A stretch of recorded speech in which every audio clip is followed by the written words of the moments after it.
সবে আজান শঙ্খধ্বনির পর্ব মিটেছে। একেবারে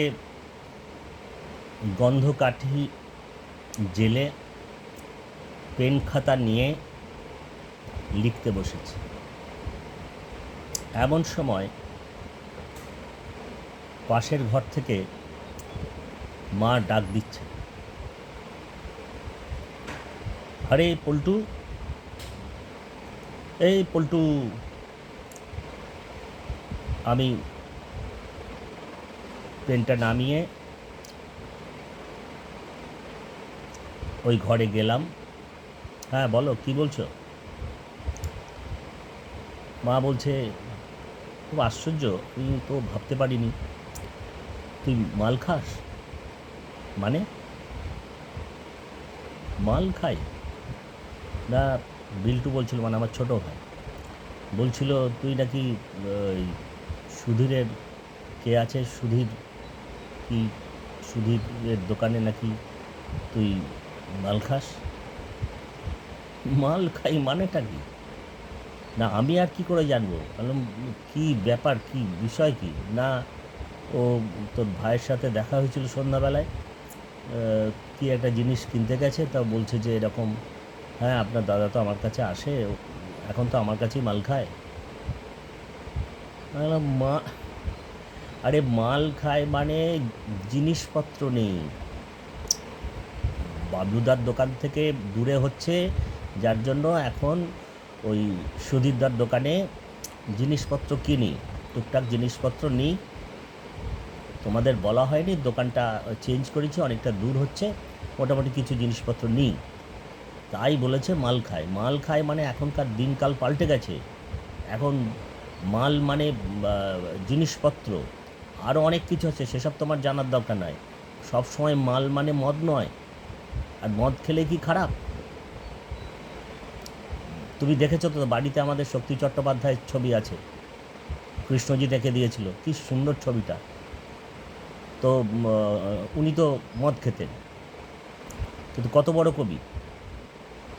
ওর কবিতা তো তুমি শুনেছো, জানো তো, দুয়ারেতে ঘুমিয়ে আছে পাড়া, হঠাৎ শুনি রাতের করা নাড়া, অবনী বাড়ি আছো। তুমিও তো ওই কবিতার সঙ্গে মাঝে মাঝে সুর মেলাও, কথা মেলাও। হ্যাঁ, হ্যাঁ, সেটা জানি। ওনারা বিখ্যাত কবি, ওনাদের কবিতা পড়েই আমাদের বড় হওয়া। না সে কী হব কী করে? আমাদের তো সেই যোগ্যতা নেই।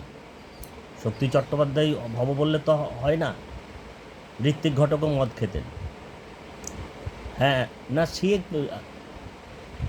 আরে মহা মুশকিল, আমি তো মদ খাচ্ছি না, এই প্রশ্ন আসছে কেন? হ্যাঁ, হ্যাঁ, আমরা যেমন পারি তেমন লিখি, ভালো ভালো লাগে তাই লিখি, লিখতে ইচ্ছা করে, না লিখলে কষ্ট হয়, যন্ত্রণা হয়, তাই লিখি। ওই ন্যাত তো কি, তো আমাদের বড় কাগজে লেখা কে ছাপবে? আমাদের ওই নেতানো ঘোতানো কাগজেই তো লিখতে হবে। না পয়সা কে দেবে? পয়সা হ্যাঁ, হ্যাঁ বাড়িতে দুনিয়ার পত্র পত্রিকা এসে জড়ো, হ্যাঁ কখনো সখনো ওদের পত্রিকাও বিক্রি করে দেন, না চলবে কী করে কাগজগুলো? আরে বাবা, এখন সময় পাল্টে গেছে। হ্যাঁ, এখন কোথায় কোথায় শুনেছো গুইয়ে গোবরের কবিতার বইয়ের নাম? আচ্ছা হতে পারে, তার হয়তো ভেতরে অন্য জিনিস আছে। আরে গোবরেই তো পদ্ম ফুল ফোটে। কী যে বলছো, মাল খাই, আশ্চর্য ব্যাপার। আমি একটা লেখা লিখতে বসেছি, এটা কাগজে দিতে হবে। আরে পয়সা কড়ির কে দেবে? পয়সা কড়ির ব্যাপার আছে নাকি? পয়সা দিতে হয়, সহযোগিতা করতে হয়, না হলে কোনো লিটল ম্যাগাজিন চলে না। সে তো মানছি, কিন্তু করবোটা কি? করার তো কিছু নয়। হ্যাঁ, হ্যাঁ, এখন যে, তোমার তো শুনে খারাপ লাগবে, এখন যে পত্রিকাটার জন্য আমি লেখা শুরু করেছি তার নাম ফতুয়া। হ্যাঁ, হ্যাঁ, গামছা ফতুয়া, এই তো সম্বল, কী করবো তা? এই রাহুলকে তুমি চেনো তো, আমাদের বন্ধু, ছোট ভাই, ভাইয়ের মতো। ও ওর কাছে শুনেছিলাম একটা গল্প, একটা পত্রিকার নাম নাকি গামছা। তো সেই গামছা পত্রিকার জন্য একজন বড় কবি কবিতা চেয়েছেন। তো উনি ফোন করে বলছেন যে তোমাদের কাগজটার নাম কি ভাই? বলতে চাইছে না, খুব ইতস্তত করছে, বলে কী নাম? না বলতে খারাপ লাগছে, তাহলে লেখা দেবো কী করে, নামটা বলো অন্তত। কাগজের বৈশিষ্ট্য জানি না, কিছুই জানি না, বলে আমাদের পত্রিকার নাম গামছা। রাহুলের কাছে এই গল্প শুনেছি। বললো না, আর যাই করে আমি গামছাতে লেখা দিতে পারবো না। বড় কবি, দর আছে, বাজার দর আছে, আমাদের তো বাজার দর নাই। ওই ফতুয়া ঘতুয়া,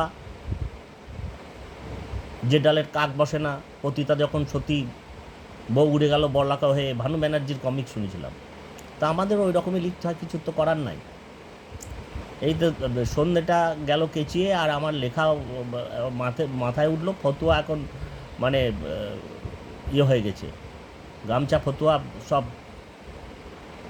মানে কী আর বলবো, পুরো কেচিয়ে গেল, আর মুডটাই নষ্ট করে দিলে। আর সন্ধ্যাবেলায় ডেকে বলছি যে মাল খাই কেন, নিজের ছেলেকে চেও না আমি মাল খাই? আরে মাল খাই মানে কি?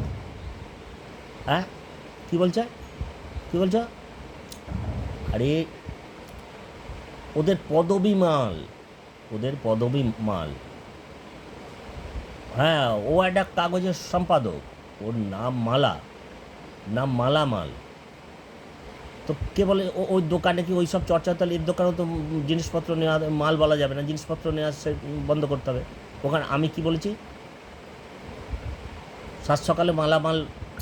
আরে মালা তার নাম, পদবী মাল। তাহলে কী করবো, তোকে কী বলবো? তাহলে মালা বলতে হবে? তো কিছু করার নেই, আজকের সময়ে উল্টে দেখুন পাল্টে গেছে। কারণ আমরা তো পাল্টাতে পারবো না, কিন্তু কিছু সত্য তো মেনে নিতে হবে। সময়ের সঙ্গে চলতে গেলে তো এগুলো করতে হবে, করার কিছু নেই। ও ঠিক আছে, যা ওই সব ভাবনা চিন্তাটাকে আর একটু এগিয়ে নিয়ে যেতে হবে, ভিতর দিয়ে ভাবতে হবে। ঠিক আছে, আমার লেখাটা তো আজকে গেল ফতুয়াতে, আর আবার 2-4 দিনের মধ্যেই লেখাটা দিতে হতো। তো এই মানে এটা, প্রিয় দর্শক বন্ধু, মানে এটা খুবই মানে চোখে দেখা বাস্তব বলতে পারেন। প্রতিনিয়ত এইভাবে আমাদেরকে একটা লড়াই করতে হয়। এখন চা দোকানে পথে ঘাটে বসলেই শুনতে পাওয়া যায়। তো যাই হোক, আজকে একটু অন্যরকমভাবে একটু কথাকুঞ্জ করলাম। সবসময়